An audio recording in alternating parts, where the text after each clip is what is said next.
There we go. Okay, very good. We are going to start with an extremely scientific graph. Okay, so what I'm going to do on this graph is I am going to plot on the x-axis, I'm going to plot the number of lines of code, and on the y-axis, I'm going to plot frustration. All right, so I need you to understand that this talk is not about people like you. You're all like superstar programmers. You went to like, I don't know, like trade schools like MIT, like Jeff and people, places like that, right? So you're not going to relate to what's happening in this talk. So part of what I'm hoping is you also develop a little bit of empathy because you are all like experienced developers, many of you. And when you go out, you probably go out and schools come to you and say, what should we do? And you're like, C++, man, beginning and end of everything. Okay, and I want you to develop a little empathy for how students actually work. Okay, so here is the typical student's experience. All right, they're given a problem statement and they have a blank screen, and somehow they have to magically fill up this blank screen with all kinds of incantations that are going to make that set of incantations exactly match what is given on the problem statement. This is actually a very intimidating task for a lot of people. So they start off with a very high frustration load, right? They don't quite know how to start. They mash at the keyboard or they call out for help or something like that. That's a pretty frustrating experience. And then they go for a little while, they program for a little while, and things seem to be going okay. And that's great, right? Frustration stays relatively low. And then they get to this point where they've got, I don't know, like about 70% of the solution, right? 80%. There's a few test cases that aren't working, right? And for many students, there's this sense of like, well, if this much code got me here, clearly a little bit more code will get me there, right? So I like to say that students are like 3D printers. They work only by additive manufacturing, right? It's like loss aversion is a thing. You have this too. You don't delete code. You comment out code. You put it in another buffer, right? Well, imagine somebody who's like every line of code was hard won, right? So then the frustration goes up and up and up. And eventually they come to office hours or something like that and say, my program doesn't work. What do I do, right? And by then it's usually a little too late. Okay, so here's what we are going to do. What I want, my sort of career goal in some sense, I have a high level goal, which is abstractions are the most beautiful things we have. They're also the most difficult things we have. How do we get people to appreciate and learn abstraction? That is my career goal. The low-level version of that goal is, how do we take this line that looks like, I don't know, some sort of valley and turn it into a plane? Okay? So I'm going to give you two parts to this talk, two things that we're actively working on to try to help with this. And they're all going to be at the left end of the screen. Okay? There are other things we can do at other points on the screen, but I'm going to start with something that is all the way over at the left end of the screen, in some sense before that first line of code has even been written. Okay, that's my first part. So we're going to talk about understanding problems before programming. Now, the way this works, I hate giving these talks because everybody just sits there staring, and after a while you pull out your phone because it's more interesting than I am. I acknowledge that. So what I want you to do instead is we're going to do what I do in class. We're going to talk to each other. Now, if you're extremely socially uncomfortable and you don't want to talk to anyone, that's perfectly fine. But for most of you, this is going to go better if you actually talk to someone. And even if you don't want to talk to somebody else, we're going to do some active engagement here. Okay? I'm going to give you tasks. What I would recommend is, if you're comfortable, turn to your neighbor and introduce yourself. Make a friend. Say hello to someone. Go.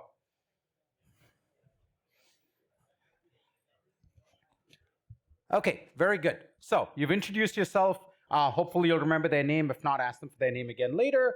So here is the activity you're going to do with your neighbor or by yourself.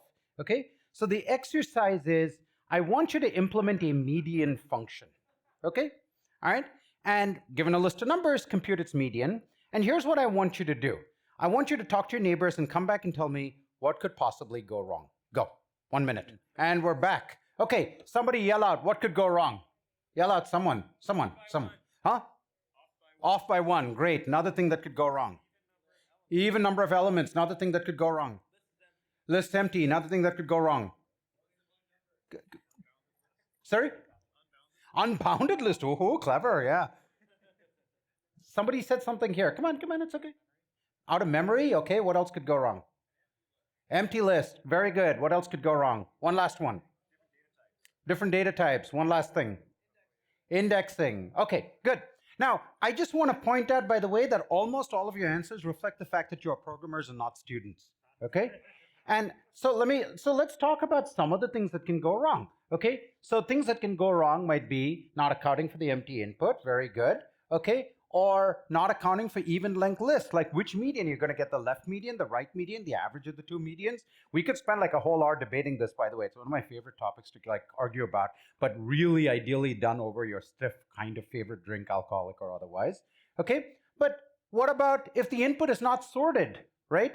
Or what if you are actually confused about median and mode or median and average? I said median, right? Like most of you, I mean, you're all like pretty much English speaking people. You kind of know what the word median means.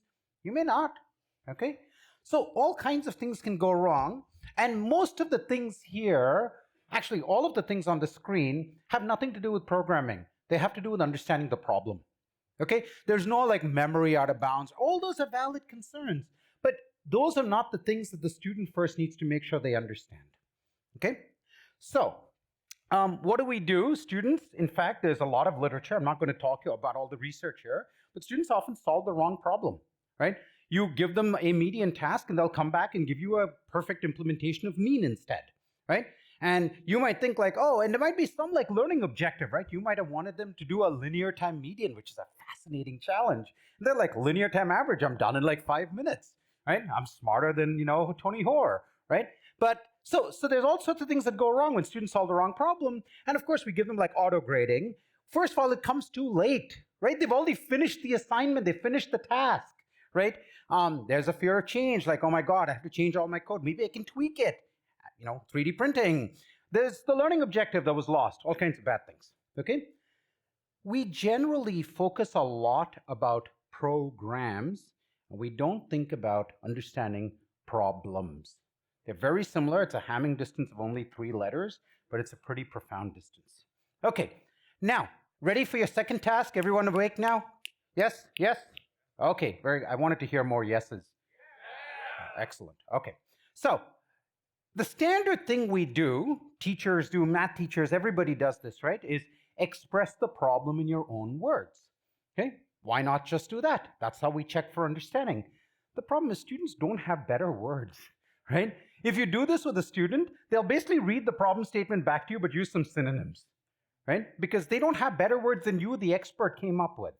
All right, so let's do a completely different exercise instead. Let's do a detour for a moment, okay? Forget about this problem understanding stuff, okay? I want you're all like software developers here. You've already proven it. So what I'm going to ask you to do instead is, again, you're going to do this with your neighbors. You're going to provide me with some examples, tests, input-output pairs for median. Go. Go, go, go, go, go. Come on, come on.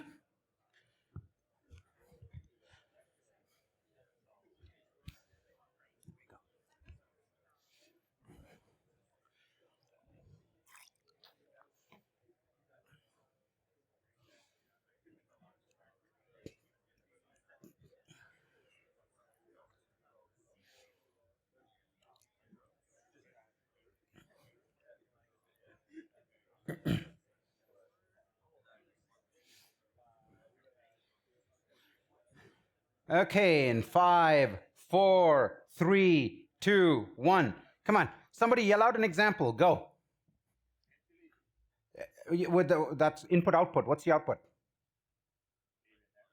Okay, next. Another example. 1, 2, 3 is 2. Excellent. Another example. 3, 2, 1 is 2 as well. Excellent. Another example. Empty list exception. Sorry? 194 is? 1, 4, 1, something. Okay, excellent, excellent. I love that. 194 is a great example, and we're going to see why in a moment. Okay, another example. One more example.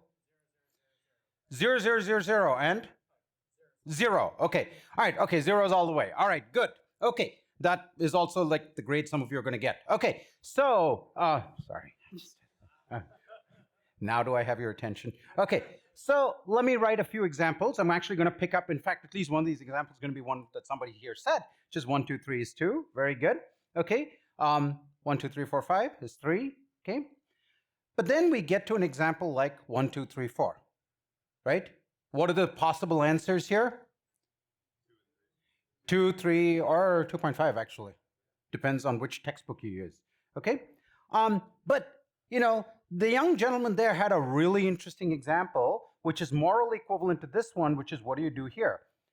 What's the median, everyone? You sure? Isn't it the middle element? I actually have students who believe the answer is 3 because they've been told over and over in their lives the median is the middle element. Okay? All right. Ivy Leagues, what are you going to do? Okay, so here is the point. Examples are a concrete way of stating the problem in your own words. Okay? They happen. I'm going to use the syntax of a test case, but that's not really the point. The point here is that problem we were trying to solve of how do we get students to explore the problem and explore their understanding and state the problem in their own words. That's what we just did. This was not a detour at all. This was a solution to the problem. A solution. I'm not saying the solution. Now, the problem is some research by Kathy Fizzler and Francisco Castro shows that if they're inert, if you just ask students to write them, they won't write them. It's like, come on, I want to get on with the real stuff. Okay? So why not operationalize them? Very simple idea. Let's run the example against an implementation, right? So we can do that. So here's what we're going to do. We're going to take this example suite. You notice there I've written median 132 is 3, okay? And if I run this against an actual implementation of the median, it'll come back and say, I'm sorry, that particular input-output pair is wrong, right? So this is great because now the student can ask, like, why is it wrong, right? Maybe they have to go look at the textbook again. Maybe they're like, oh, of course it's 2. What was I thinking? Like, they never told me to sort it. Or maybe they're like, I don't know, they go to the TA and say, I really don't understand what's going on. The point is it's a constructive way to start that conversation. We're not talking like fuzzy words. We're trying to pin down meaning, okay? So it's not meant to be punitive. It's meant to be a spur for discussion, okay? So essentially what we're doing is we are auto-grading, okay? But before any code has been written, notice what we are doing is not auto-grading the program. We are auto-grading problem understanding, okay? But we can do more than that. We can run it against a correct implementation, but we can also run it against incorrect implementations, right? We talked about the way students could get this problem wrong, right? They might take the middle of the auto-sorted list, they might take the mean, they might be mode, there might be other interpretations. So if I run this particular test suite on the screen against the correct implementation, it comes back and says, good. By the way, I fixed the 132 to be 2, right? Comes back and says, correct. Now, if I run it against middle of outer sort list, that is an implementation I can have, a bad implementation. It comes back and says, no, it doesn't pass. That's good, right? It confirms that I don't have that misunderstanding. It also confirms I don't misunderstand this with mode. But if you look carefully at the examples, I haven't distinguished yet between mean and median, right? So I don't yet know that the student understands the difference. This is a way to debug my student's understanding, okay? So we call this validity checking and we call this thoroughness checking. Ideally, the student writes enough examples so that they not only pass the correct implementation, they have a valid suite, but they have a fairly thorough suite, which is they also catch the buggy implementations, which is a way of saying, these are misunderstandings I do not have. That's what we're saying. We don't tell them that, but that's really what's going on. Okay? This is all implemented in an IDE for the Pirate programming language. So if you write, for example, median of 132 is 3, it'll flash a thing saying incorrect. This particular example does not match the problem specification. But if you write this, it'll say it's valid. But you caught only one of the buggies in there, right? We call these chaffs, my students call them buggies, so buggies is what they're called from now on. So we caught one of the buggies, right? If I write a second example that looks like this, notice now I'm really demonstrating that I understand it's not average, right?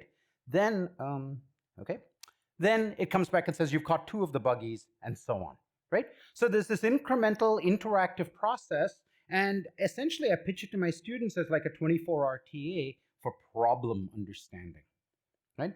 You can do this anytime you want, and anytime you're stuck, now you have a very concrete thing to go and get help on. Like, why does this not pass? Or what am I missing? What have I not yet understood, right? There's lots of user interfaces. You could have pop-ups. You could hover over each of these to get an understanding. There's any number of user interfaces. It's something we think about quite a bit. But the general principle here remains that we have tools by which we can automatically help students with problem understanding, okay? Which is like this big unaddressed problem. And now some of you, again, those of you who are software developers are like, wait, didn't you just say mutation testing in like a really long way?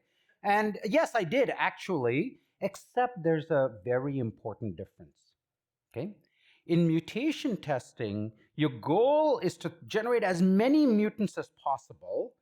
But of course, you have to worry about, like, what some people call the oracle problem, right? Like, how do I know whether it's a true mutant or not? But also, there the goal is like to test a final test suite. Here, if I were to generate 1,000,000 mutants and give it to my students, I promise they will spend the entire assignment period trying to catch the mutants and never actually getting around to writing the program, right? Human behavior, if you gamify something, that's the game they will play, right? And this user interface is particularly good at gamifying students, and it sort of traps them in this loop, right?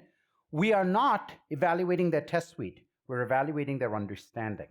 So we only want a small number of mutants, and every mutant has to correspond to an actual misunderstanding that a student might have, right? So we prefer to call this something like semantic mutation testing, which is it has to be about the semantics of the problem, not about all the ways the program can go wrong. Does that make sense? Like, developers making sense? It's like it's a distinction of it's a qualitative distinction that also is quantitative, because I want to give, like, the top 3 or 4 misconceptions. So median and mode, for example, median and mean being kinds of misconceptions that people might have. Now, question is, of course, where are we going to get this? Well, obviously, right, experts curate these. They look at student experience and student questions that students have asked, etc., over the years. There's a little bit of a troubling thing here, okay? There's this phenomenon that's well documented in education literature called the expert blind spot. Experts don't know what they don't know. They have forgotten what they don't know. They don't know what people don't know, etc., etc. It's like you could almost call it the curse of expertise, okay? And unfortunately, most of us who are educators suffer from this curse, okay? Now, you might say, well, not my professor. My professor was a dud, but some of your professors were not duds and they suffer from the expert blind spot, okay? So the question is, how do we get around this expert blind spot, right? This is the classic, like, unknown unknowns, right? They don't know what they don't know. They do not know what it's like to be a novice any longer. So how do you make them simulate a novice? It's not very easy to say, in your own words, tell us what a novice would do. They've done their best, okay? It's a very clever idea here my student Siddhartha had, which is, here's the thing. Let's say a person writes an example and it fails. It's incorrect. There's all sorts of reasons it could be incorrect. There could be a typo. There could be a type error. They may have just like flubbed something like, oh yeah, whatever, right? But if you look closely at all of the failing examples, in there are buried the misconceptions. For example, if they say 132 is 3, there's a decent chance that they think the answer really is 3. And if several students produce something that looks like that, right, that means you have multiple people who genuinely believe that the misconception is the middle element, whether it is sorted or not. You see? So the failures in there contain the misconceptions. Okay? So what we've been working on is a new workflow where we gather all the failing examples, and then we're using clustering techniques. Now, here's the interesting part. You can't do naive clustering. Syntactic clustering doesn't work, right? Like your example, I believe, was 194, right? Is that right? 194? Yeah. And this one here is 132. They're exactly the same example, right? They're actually in the same sorted order, but they syntactically miles apart, right? So what we need is a semantic clustering technique. I'm not going to go into this. That's like half a talk, and I won't go into what we do to do it. But the idea is you have to do some kind of semantic clustering. Then you can look for misconceptions, and you can translate those into buggy code. And then, that's basically a program synthesis problem. It's not one that the synthesis community addresses because they only inadvertently produce wrong solutions. They don't advertently do so. We need them to explicitly construct wrong solutions. And it's a little, it's an interesting challenge question. Okay? And I'm going to show you a little example, a little evaluation of how this technique works. So I'm going to show you some Venn diagrams, a pair of Venn diagrams. In each case, we're going to have a circle for what the staff predicted. which is this left blob, which is yellowish, if you can see the color. On the right is a blob that's bluish, and that's like what the data reflect. Okay, and what we're hoping for, of course, is like the blue is contained in the yellow, right? The experts caught all the misconceptions, right? That's what we're hoping for. Here is one problem where we did this detailed manual analysis. The staff predicted a total of 5 misconceptions. The data showed a total of 11, 3, 2, and 9. Right? So 9 of these were in the data that the staff had not missed. That's like almost a quantification of the expert blind spot here, right? And this is very actionable because those 2 we definitely want to keep.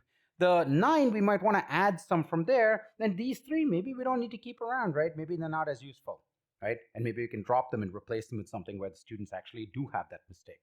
Here's another program, a different problem, where there were a total of 17 on the right and 7 on the left, and only 1 was in common, right?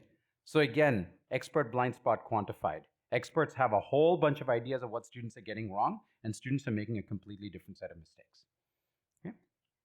All right, so this is a sort of technique. It's like crowdsourcing except with students, so it's like, class sourcing, and it turns out to be a very effective way to find misconceptions. You just look at the failing examples, gets around the blind spot, and it's also very lightweight because the students in particular, are not having to do any extra work they weren't doing before, right? We're not saying, oh, come in for an interview, tell us what you are thinking, etc. They're just doing stuff that's helping them write their programs, and along the way, they're generating data for us to figure out what they might be getting wrong. Okay? All right.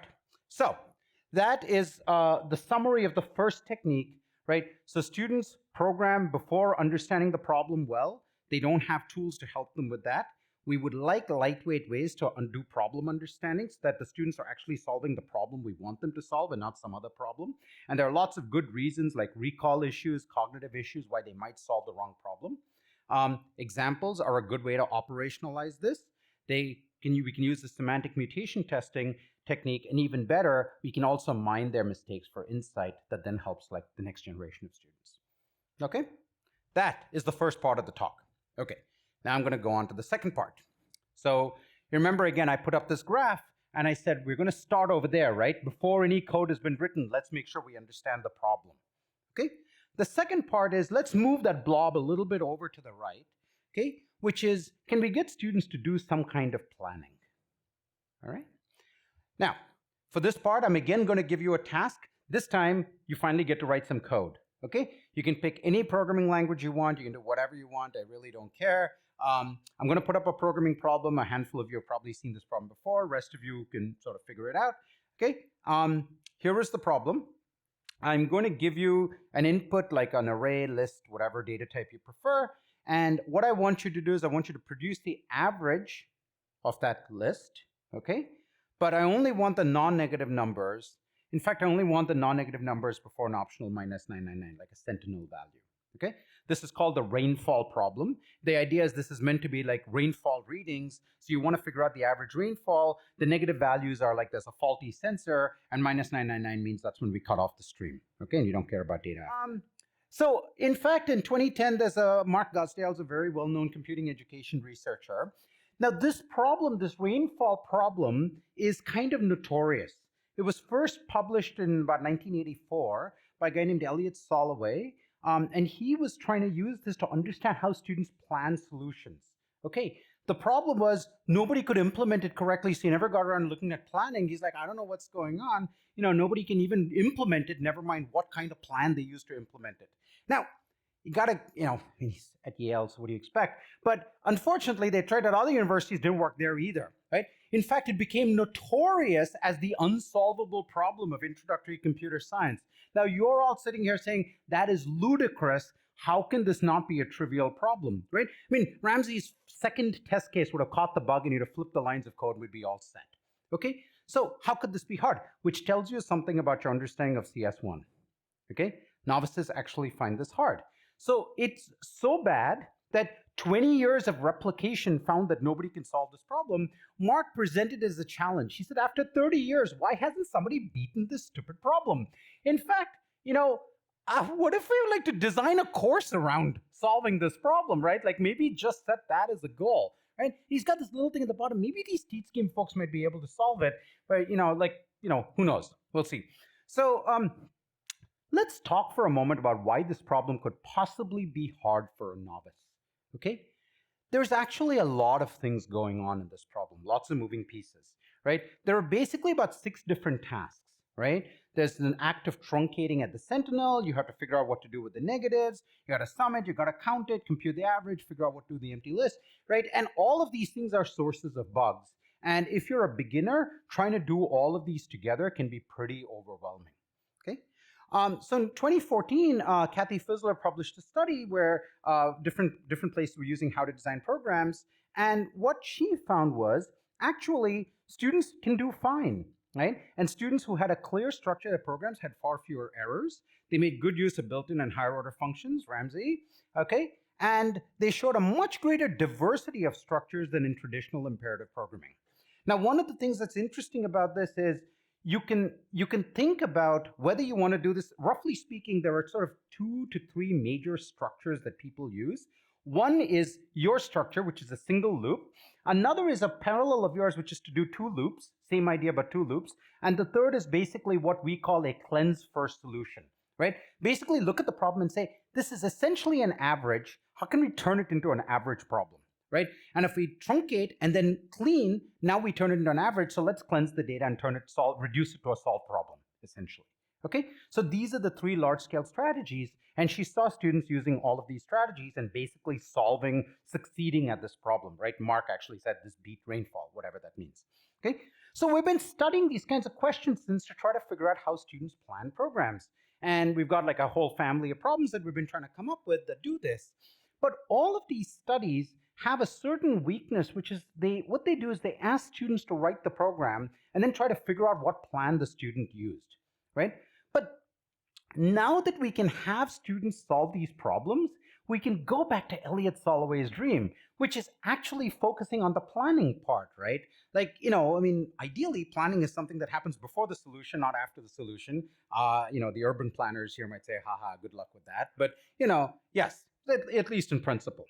So what if we go in the forward direction? What if we get students to write plans first? Okay. All right. So now I'm going to give you an exercise. And the exercise, don't worry, there's no programming. So the exercise is imagine, a place you live or a place you work, office space, home space, whatever. Okay. Draw out a little floor plan for me. You can do it in your head. You can do it on paper. You can do it on your computer. I'm going to give you a minute to draw a floor plan. Go.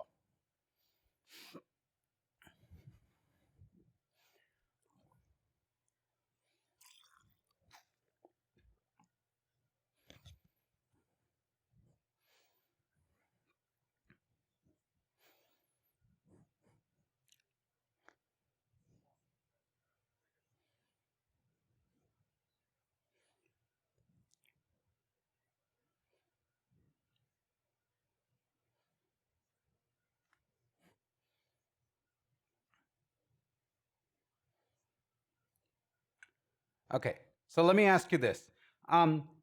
Does the floor plan that's either on paper or in your head, does it look kind of sort of like one of these things? Roughly? Yeah. Okay. There's the thing on top right is, called a studio apartment, or in Brooklyn, I guess you call it a palace or something like that. But it's this general idea, right? Now, in fact, these are all pictures that I took off, random, websites, like apartment building websites. How many of you are actually trained architects here? At most 1 person, 2 maybe? Yeah, 1 person. I mean, like building architect, by the way, not like computer, but building architect, right? Good. Okay, notice the rest of you didn't even try to put up your hand. You're like, haha, I'm a software architect, right? You didn't even claim to do that. And yet you're able to understand this floor plan, right? They expect anybody to be able to understand this floor plan, right? Because there's a common vocabulary we have, right? We have the shared vocabulary that we picked up. None of you went to architecture school. You didn't take an architecture class, but you're like, that slidey thing, that's like a door, that's a window, that's a wall. We have this common vocabulary, right? And so planning is something that benefits from having vocabularies, okay? And the other thing that's interesting about planning is that we don't just use a single notation, right? So here, for example, is, falling water. And Here is the floor plan for falling water. Here's like an elevation sketch of falling water. And in fact, if you talk to the architect, you'll find like there are several notations that architects use before they go off and build the building, right? Now, I mean, I put up falling water a little ironically, right? Because Frank Lloyd Wright was not the best like civil engineer in the world. But the point being that even Frank Lloyd Wright didn't just go off and start building buildings. Even he engaged in a process of thinking through several steps, not only multiple stages, but also multiple representations, right? We look at the problem from several different perspectives. Or here, for example, is the original Apple mouse, the infamous single button mouse, right? And here is from the patent of the original Apple mouse, right? We've got, again, multiple stages, multiple representations, and each representation talks to a different person in a slightly different way. And so planning and design are these multi-representational, multi-stage activities. Like wonder, where is that in programming? You know? Now, of course, there's somebody in the room who's like, UML, finally. It's like, yes. And in fact, this is actually the point in favor of UML, right? It does give us different representations, does give us multiple stages, does let us talk about a program at some level of vocabulary other than lines of code. Okay? I didn't think I'd come here and defend UML, but here we are. Okay, so what is our vocabulary? So we're proposing that one vocabulary is higher order functions, okay? And there are I found that there are kind of two ways to think about higher order functions. A lot of people's introduction to higher order functions is like abstractions of code, right? Here is a traversal pattern, and you write it over and over, and we're gonna call this the map pattern. Here's a traversal pattern, you're gonna write it over and over, and we're gonna call this the filtering pattern, right? But another way to think about it is more as like units of abstraction in their own right? They are abstractions of behavior, and there's a sort of uniformity that they represent. And this is the point of view that I'm trying to push and trying to like figure out how to train people on. So we'll do this as an exercise, okay? I'm going to put up an input-output pair, and you are going to yell out a higher order function. Everyone ready? Okay, I'm going to put out an input-output pair and immediately free associate, yell. Ready? Ready? Yes, okay, go. Good.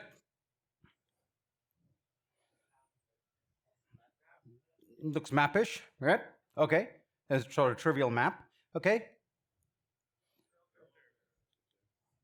Okay.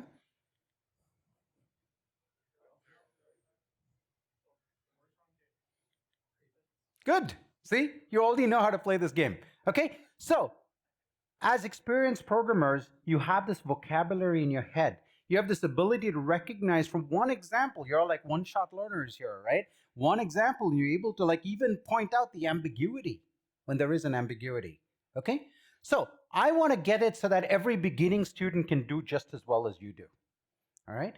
And so essentially, you know, if you think about this, like there's a space of ways in your head. There's probably some kind of complicated decision tree, which probably involves things like what is the output type, you know, and like some case it's list, some case it's Boolean. What kind of an element type? Is it the same or is it different? Is the output length the same or different, etc.? And you use all of these criteria to try to help you figure out like what kind of thing you are dealing with. Okay, so what I'm trying to do, our current project, is to basically, we need a notation for talking about these plans and designs, and I'm trying to elevate higher order functions to being that notation. Okay. Now, if you look at that picture, you might recognize that this looks a little bit like Scratch, which is a programming language that's a lot of kids end up programming in these days as their first language. And this is a variant of Scratch called Snap, and we've been working with the Snap team to be able to build our own little custom Snap environments. And so we, you know, so it's actually, it takes very little effort to build a custom Snap environment where the only thing you get is like higher order functions, okay? And we've been having students try to plan out their programs using these higher order functions before they write code. And I'm going to show you for one program, there's actually like, here are 3 different plans. You don't have to read the details. What I want you to appreciate is 2 things.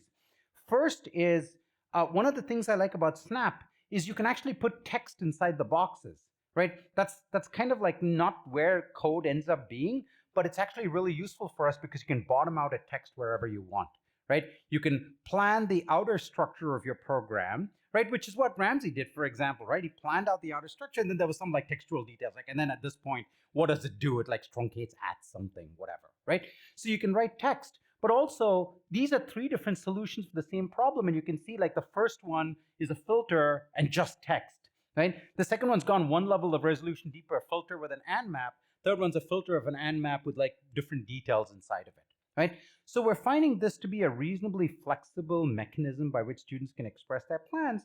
We can also give them some high-level checking and say, you know, if you think a filter is the outermost operator, that's just never going to work, right? So trying to figure out how we can give students feedback. Of course, in a dream world, we would then take the inner text and feed it to like, you know, GPT and get code and try to run it. We haven't had any success getting GPT to produce useful code in this setting. But, you know, I think down the road, and, you know, if somebody gets provoked by that statement, wants to show me that I'm wrong today, that would also be welcome. Okay. So where are we going forward with this? We're trying to study a few more things here. For example, left entirely to themselves, what representations will students use, right?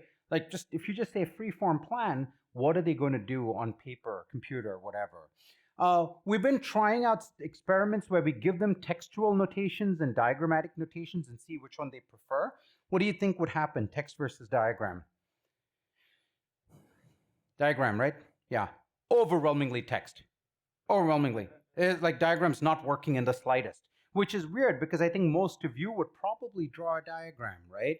So is it they're not comfortable with diagramming? Is it like, I don't know, kids these days don't know how to use paper? Like, it's not entirely clear, but it's also, you probably have some sort of visual notation you've built up that's probably your own personal visual notation. They probably haven't gotten far enough to build up that visual notation yet. I don't know. We're trying to figure it out, right? Also, will they do things that like organize like a recipe like 1, 2, 3, 4, 5? Will they draw text in like more, you know, indented ways? We're trying to figure that out.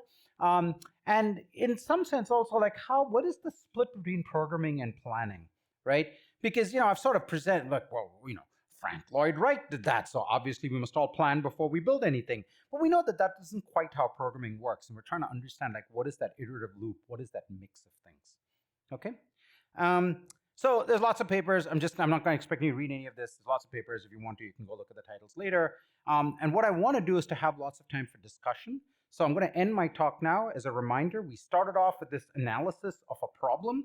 And the analysis of the problem is programming is harder than we think, okay? Especially for novices. And I gave you I made some jokes about 3D printers at the beginning, but I gave you this rainfall problem later on as concrete evidence. There's lots of problems like this of concrete evidence of students having difficulty writing programs that you might think are trivial, okay?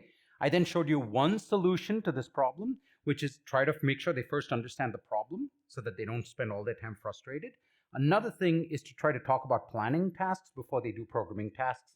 And those are the two parts of the talk, and you're welcome to reach out to me. And I am now happy to take all of your questions, comments, criticisms, and everything else that you have. Thank you.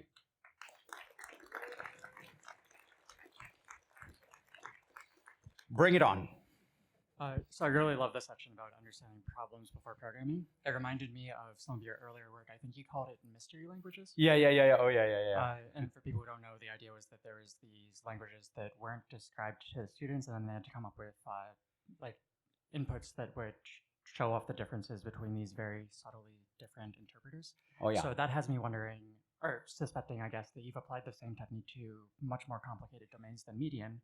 And I'm wondering what surprising insights and misconceptions you've found in some of the more advanced applications of testing understanding like this, I guess. Wow, you give me a lot of credit that I'm not sure is deserved. Like 15 papers let me tell you about the mystery languages because it's kind of a fun thing, right? We're trying to teach people about, so this is something we do in my upper level programming languages class where we're trying to teach like semantics, right? These are people who know how to program, or at least they think they know how to program and they come in. So we're now talking about like principles of organization of languages and things like that, right? And so the way we structure things is we go through a sequence of features that get incrementally more interesting. So you start literally with numbers and work your way up from numbers to like functions, higher order functions, continuations, all the way, right? But the point is in every one of these features, there's variation between how those features are represented, right? So when you say objects, right, we all know like the word object means about 17 different things depending on which language you're in, right? Even a function call means different things. Fortran and COBOL function calls behave differently than function calls do in like modern programming languages. So in the mystery language idea, what we do is we give them an implementation, you write a program, and you run it, and you don't get one answer, you get like 3 answers. So if you're at 1 plus 2, it'll say 3, 3, 3. Okay? He says 7 plus 5, it'll say 12, 12, 12. Your job is to come up with inputs so those three answer outcomes are not the same. You're just given a syntax and you have to reverse engineer the semantics, right? So for example, if you say 1 divided by 0, you might be like, in one case you might get like infinity, in another case you might get nan, third case you might get like 0, right? So now you've told them apart. And the idea is to treat this as a sort of a scientific method, right? An experimental process where you construct a theory, you generate an experiment based on that theory, figure out what it does, and then refine your theory and keep revisiting your theory. That's the idea behind mystery languages. So we are actually looking at how to combine these things more. That, in some sense, that is writing examples for problem understanding as well, except the problem there you're trying to understand is what is the semantics of the programming language. And that's a little different from this in the sense that you're trying to find differences that are relatively small, that to most people you might not even observe them, but when you do, they are very surprising and shocking when they happen. There's a very robust theory in cognitive psychology of what is called the theory of contrasting cases that says it comes out of perceptual psychology. And essentially what it says is that oftentimes the best way to understand something is to see a bunch of similar things and just focus on how the little things are different rather than trying to understand an atomic thing in itself, right? So we don't use contrasting cases over here because we're not trying to get at subtle differences, right? I don't want you to understand like minute differences. That's what like mutation testing is good for. I want you to understand like high level difference in median and mean, right? But when you get to these semantic features, so I think the thing is it's the same set of ideas, but the way you express the ideas has to be very different, because in one case you're interested in broad stroke differences, in another case you're interested in fine grained differences. The broad stroke differences are to get started. The fine grained differences are if you want to become a semanticist, like your whole life is one of pedantry, right? It's all about fine grained differences. So does that make sense? You are exactly right to see that there's a deep parallel between them, but the methods are slightly different because the goals are slightly different. Does that make sense? Yeah, thank you. Great question. Hello. Hi. So 2 questions about Pirate, which looks fascinating. First is, are there capture methods built into the language, or is it just students turn in all of your guesses and iterations? So that's question 1. And question 2 is, so what's the life cycle like after students learn on Pirate? Do you switch them to Python next? Like, what happens to them? Yeah, that's a good question. So to answer your first question, actually, so we do the logging of examples in this system, but the Pirate language itself is very explicitly privacy respecting. It has been deeply tempting to log every damn thing we can. In fact, we log nothing. Okay, I don't want to know about your programs. I want you to be like, I don't want a student to feel like, oh my God, somebody's watching over me and that's going to affect my performance. This has been very useful for us because I also co-run one of the largest middle school outreach programs in the US. And thankfully, school districts, unlike a lot of other people, care about privacy. They have minors, right? So we get school districts who contact us and say like, so we are interested in your curriculum, but like, what's with student privacy? And everybody else is like, we log the shit out of you, right? Because analytics. And we're like, we log nothing, go for it. And they're like, thank you. We've gotten like badges of excellence from various school districts. Like, this is what we wanted to hear. And that is, as a researcher, it's like, okay? But I have to decide whether I care about students or my research more, and I care about students more. We're looking a little bit about like how we can try to reconcile that a little bit.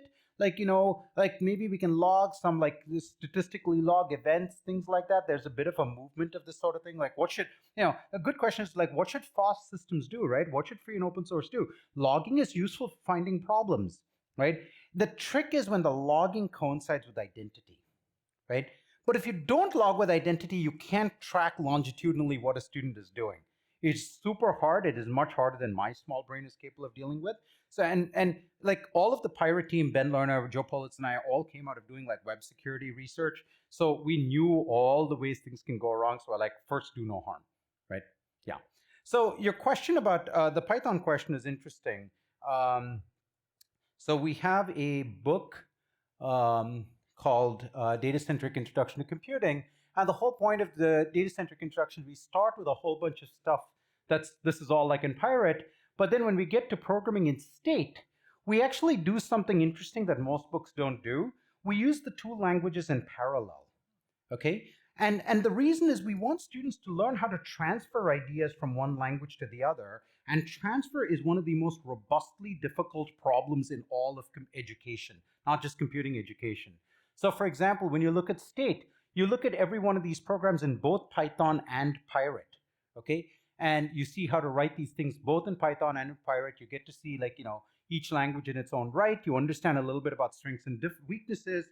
Pirate syntax is very explicitly designed to make a distinction between variable mutation and structure mutation, which is something most languages screw up, and that causes all kinds of confusion for students. So, like over here, right, there's this weird syntax here that says, here you just put an equals, here you just put an equal sign to do the mutation, but here you have this funny like bang colon thing going on to make clear that you're changing this field of that object, right? So it's very carefully thought out. We're doing a bunch of research on these transfer issues, and the book is basically a research-driven project. Okay, does that answer your question? Thank you. Next question. Hello.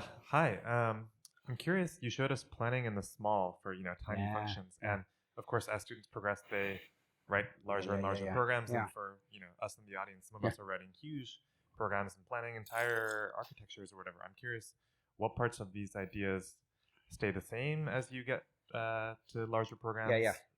What parts change? That's a great question. I'm going to give you a terrible answer, which is I don't even want to think about that. Okay, and there's a reason, right? Like I like it's same thing with like Pirate, right? It's very easy to build a programming language and then say like, oh, shiny thing, oh, another shiny thing, and add every shiny thing. We have a very clear focus on what Pirate is for, and almost definitely it's not for other things, right? If people can figure out how to use it for something else, that's great. If they want to send a pull request, we might consider it, like it's happening right now. But by and large, we just don't want to know about it, right? We want to do like drill the thing we do really, really well. So the same way, like I have, obviously, as somebody who's built large systems, deployed large systems, I have opinions on these things. But there's a lot of other researchers out there. Like you open like any software engineering conference, like half the papers about this sort of thing. I don't feel the need to add to that, right? I want to take this problem and nail it and let everybody else who's nailing those other problems nail it. How's that for a terrible but like very honest answer? Two more questions. Back there. Oh, yeah, sorry, please, yeah. No worries. So it's interesting you were talking about the interchange between planning and writing your program and how you go from, and I was reflecting on the way that I came to my solution, and the first solution that I came to in my mind was definitely the two loops that you mentioned. And after I wrote it down, having it on paper, I was able to look at my solution, and maybe within the last 5 seconds, I was like, "Oh, I just moved this into combine the first these two. loop." Just loop once. Yeah. But I think part of what was going on there is once I was able to see it on paper. Yeah. The structure was emergent to me, right? Exactly. The plan, like kind of the way our eyes fuzz over, and you're saying like, as an expert, you can see the plan in the program. That's right. And it was able to easily move one element in. Right. But yeah, so I'm wondering like that planning programming loop back and forth. Yeah. Any thoughts on how students might do that? Yeah, this is our next big research question. I don't even want to speculate because I don't know, and I would just be guessing just like you would. Your guesses are probably better than mine. So, but this is the thing we are trying to figure out. Like we think everything's going to be planned before every programming happens. Similar thing with testing, right? Like what's happening is we split testing into two parts. Write examples to understand the problem, which are still test cases, and then write the rest of your test suite. You still have to do that, right? But here, I think it's going to be even more iterative, just like real testing is also more iterative, right? So yes, and I don't have any scientific answers to your question.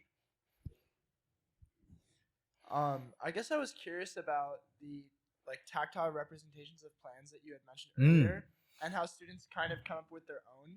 Do you think there's value in either optimizing like the existing like block-based solution that you worked on for tactile representations, or maybe just like drawn representations? Yeah. And kind of as a follow-up there, I'm just curious on like if students have come up with their own like notations that you're like familiar with that you've seen like patterns in other than like the text and recipes that you had mentioned? The latter, so the former question, I don't. Zishan, there's a hand up there, by the way, right back there. So there's the former. I think it's premature for us to optimize. Now you're pointing out, of course, something very significant, right? If you have a non-optimal representation, people might not use it, and if you'd optimize that representation, maybe they'd use it all the time. And it's sort of a resource issue for us to figure out where to optimize. But I think I still want to do more qualitative, formative research to figure out whether that block-based solution is even appealing to them before spending time on it, right? So I don't know. As for the second no, it's nothing yet. Nothing's emerged, and we're seeing like we've got like hundreds of these, and all we know is like nothing other than like this sort of checklist, the recipe list kind of thing. But that's probably driven by an example we showed them, so it's very hard to tell. And what we need is an iterative loop where we generate like here are 5 different ways you might imagine writing a plan, and then see what they come up with, and then like keep parsing that space apart. Yeah. Thanks. I'm thinking about your first and last slide about the graph of like frustration over time. Yeah. That was really cool. Yeah. To a certain degree, though, like some amount of frustration is still inevitable. Yep. And good productive struggle is a well understood theory in education. Ooh, yep. Yeah. Sure.